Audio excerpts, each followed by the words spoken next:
बाबा चिंटू, तुम मेरे बेटे की उम्र के हो, इसलिए मैं तुम्हें तुम कहकर बुला रहा हूँ, क्योंकि तुम्हें देखकर मुझे अपने बेटे की याद आ जाती है। दादू, ऐसा कहकर मुझे शर्मिंदा मत कीजिए। आपकी हर बात दिल को छू जाती है। आज की रात तुम हमारे घर ही बिताओ, मुझे अच्छा लगेगा। लेकिन याद रखना, तुम्हें अपने पोस्ट ऑफिस वाले कमरे में ही रहना है। अगर कोई तुम्हें रात को बुलाए, खासकर कोई लड़की, तो बाहर बिल्कुल मत जाना। किसी भी हाल में बाहर मत निकलना, ये समझ लेना।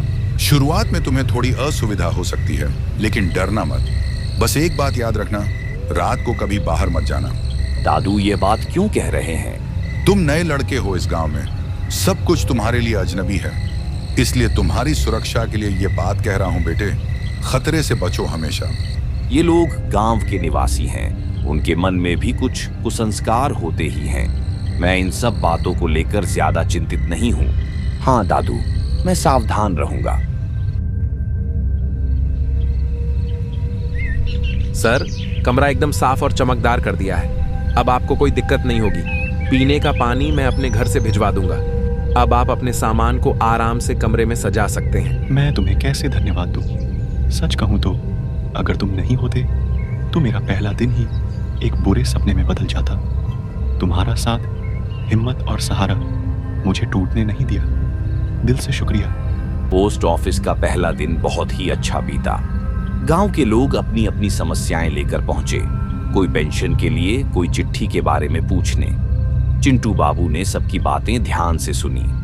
शाम को पोस्ट ऑफिस बंद कर पास के कुएं से पानी भरा और फिर 2 चीजों की रसोई चढ़ा दी, दाल और सब्जी। अरे रे, पीने का पानी तो अब लगभग खत्म हो गया है। अब इस वक्त कहाँ से पानी मिलेगा? अभी रामदुलाल के घर जाना भी तो मुमकिन नहीं है। चलो बाहर निकल कर देखते हैं, शायद कहीं से थोड़ा पानी मिल जाए। अभी इंतजाम करना ही होगा। चिंटू बाबू बाहर निकले और इधर उधर ध्यान से देखने लगे, लेकिन जब कुछ नहीं मिला तो वापस घर लौट आए। घर आकर हैरान रह गए। उनका पुराना बाल्टी पानी से पूरा भरा हुआ था। ये किसने भरा, समझ ही नहीं पाए। क्या बात है, बाल्टी तो पानी से भरी हुई है। जरूर चश्मा नहीं पहनने की वजह से मुझे गलत दिखा। चलो अब कोई चिंता नहीं, खाना बनाकर अब थोड़ा आराम कर लेता हूं।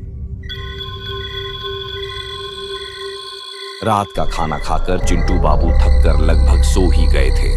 तभी अचानक उन्हें एहसास हुआ कि उनके सिर के पास कोई खड़ा है। डर और जिज्ञासा एक साथ जाग उठी। ऐसा लग रहा है जैसे कोई मेरे सिरहाने खड़ा है, लेकिन आसपास तो कोई नहीं है। जरूर ये मेरा वहम है। शायद ज्यादा थकान की वजह से ऐसा महसूस हो रहा है।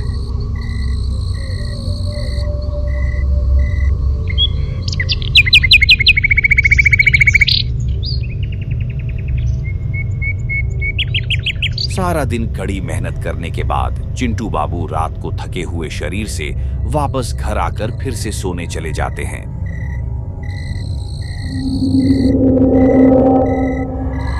चिंटू, ओ चिंटू, आओ ना, बुला रही हूँ तुम्हें। कितने दिन हो गए तुम्हें देखे? बताओ तो, कहाँ थे तुम इतने दिन? मैं उस रात से तुम्हारा इंतजार कर रही हूँ। डरो मत, मैं तो सिर्फ तुम्हारे लिए यहाँ हूँ।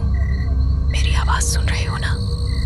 आओ चिंटू, आओ। मुझे कौन बुला रहा है? मैं तुम्हारी प्रेयसी हूँ, आज लौट आई हूँ। एक अनजानी सी पुकार और माया भरे आकर्षण में बंधकर चिंटू बाबू धीरे धीरे दरवाजे की ओर बढ़ते हैं। कब उन्होंने दरवाजा खोला और बाहर निकल गए, उन्हें खुद भी पता नहीं चलता। ठीक उसी समय गांव का एक व्यक्ति, कनाई, नींद से अचानक जाग कर बैठता है। खिड़की से बाहर देखता है तो पाता है कि पोस्टमास्टर चिंटू बाबू अकेले रात के अंधेरे में कहीं जा रहे हैं। दृश्य अजीब लगता है। वो तो पोस्टमास्टर इतनी रात को गांव के दक्षिण तरफ क्यों जा रहे हैं? मामला कुछ गड़बड़ लगता है। जल्दी से गांव वालों को जगा दो, नहीं तो कोई बड़ा खतरा हो सकता है। सतर्क रहना जरूरी है। कुछ ही पलों में कनाई चिल्लाकर पूरे गांव को जगा देता है। सब लोग उठो, सब लोग उठो, बड़ा खतरा हो गया है। देर मत करो, उठ जाओ। सब लोग उठो, सब लोग उठो, बड़ा खतरा हो गया है। देर मत करो, उठ जाओ।